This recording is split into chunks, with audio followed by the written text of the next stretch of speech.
अस्सलाम वालेकुम students, how are you बेटे लास्ट टाइम हम डिस्कस कर रहे थे gaseous exchange in the human beings. तो गैसियस एक्सचेंज के दो पार्ट्स थे, the air passageway and the lungs. तो एयर पैसेजवे जो था पॉइंट, ये टॉपिक वो हमने डिस्कस कर लिया था। आज हम डिस्कस करेंगे द लंग्स। तो लंग्स की सबसे पहले पोजीशन देखते हैं। The lungs are present in thoracic cavity. Thoracic cavity बेटे बोलते हैं चेस्ट कैविटी, ये पेट की जो कैविटी जिसमें हम बोलते हैं। अंडर दी लास्ट रिब्स, यानी कि आखिरी जो पसलियाँ होती हैं, सीने की जो हड्डियाँ होती हैं, उनसे नीचे जो है लंग्स प्रेजेंट हैं। All alveoli joined up and form the lungs, and they are the spongy and flexible, having the blood vessels. Lungs जो हैं बेटे एल्वोलाई के मिलने से जो सबसे छोटा पार्टिकल है एयर पैसेजवे का, जो आपस में ज्वाइंड अप होते हैं तो वो लंग्स बनाते हैं। लंग्स जो हैं वो स्पॉन्जी जैसे फॉर्म की फॉर्म में प्रेजेंट होते हैं, फ्लैक्चकदार होते हैं, और इसके अलावा इनके अंदर बेशुमार ब्लड वेसल्स होती हैं।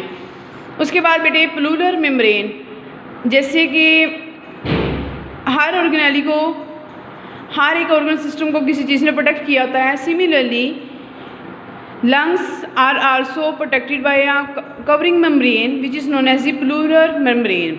Pleural membrane, the lungs are covered by a membrane called pleural membrane.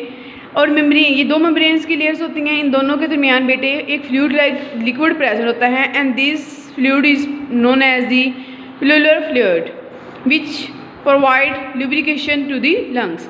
और प्लूरल जो फ्लूइड है इसने लंग्स को लुब्रिकेशन प्रोवाइड करनी है, लंग्स को फ्लेक्सिबिलिटी प्रोवाइड करनी है जब वो रिलैक्स और कंट्रैक्ट होते हैं during the process of the breathing और एक्सपायरेशन और इंस्पायरेशन। उसके बाद बेटे डायाफ्राम देखते हैं। डायाफ्राम किसे कहते हैं? Muscular layer under the lungs. Lungs के नीचे जो मस्कुलर लेयर होती है, गुंबदनुमा जो स्ट्रक्चर हमारे पेट में प्रेजेंट है, उसको हम लंग्स बोलते हैं।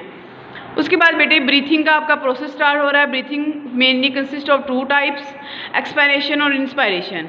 तो सबसे पहले हम देखते हैं एक्सपायरेशन किसे कहते हैं। The process in which air is rush out from the body is known as the expiration. यानी कि वो प्रोसेस जिसमें हवा बॉडी से बाहर निकाली जाती है उसको एक्सपायरेशन या एक्सहेलेशन बोलते हैं। अब इसका मैकेनिज्म क्या है? इसमें डायाफ्राम बेटे बोलते हैं, जब हम फॉर एग्जांपल जो वीक लोग होते हैं उनमें ये डायाफ्राम ज़्यादा वाज़ेह होता है, तो हमारे पेट के अंदर यहाँ से रिब्स खत्म होती हैं, पसलें खत्म होती हैं, गुंबदनुमा स्ट्रक्चर बनता है, उसको डायाफ्राम बोलते हैं। During the case of expiration diaphragm relax and move upward, जिसकी वजह से क्या है लंग्स पे प्रेशर इंक्रीज होता है, लिप्स नीचे की तरफ मूव करते हैं और एयर लंग से बाहर आ जाती है। ये था मैकेनिज्म एक्सपायरेशन का। उसके बाद इंस्पायरेशन का मैकेनिज्म देखते हैं।